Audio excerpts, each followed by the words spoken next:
Hello guys, time check, 10:08 na. Sobrang lakas na talaga ngayon dito. Ayan o.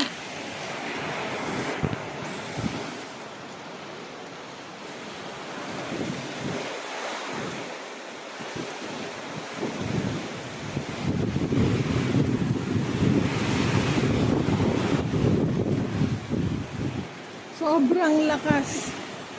Sobra. So,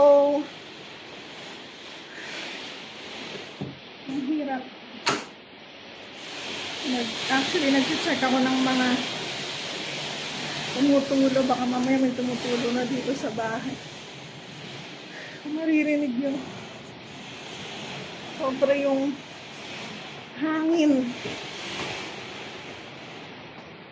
Hindi ko alam kung makikita niyo yung tulo sa labas. Pero, try natin dito.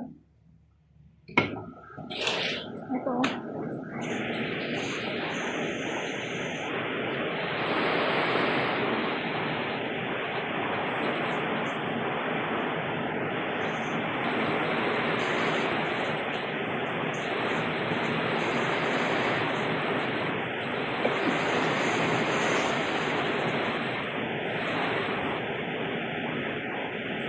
Signal number 3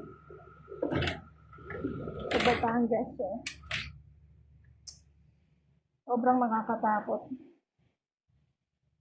Yung mga hindi tumutulo na part dito sa bahay, tumutulo siyang kasi sobrang lakas ng hangin. So, sumisilip yung tubig. Hindi pwedeng matulog kasi siyempre, kailangan mo i-check. So, ingat-ingat po tayo, dasal tayo, at naprotektahan tayo ni Lord.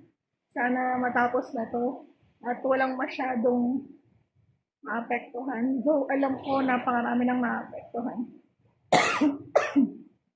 So, sana, excuse me.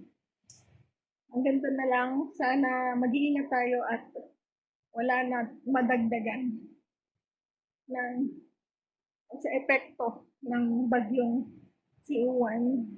Magdasal po tayo. Hindi na po, mag-ingat-ingat tayo lagi sa langit.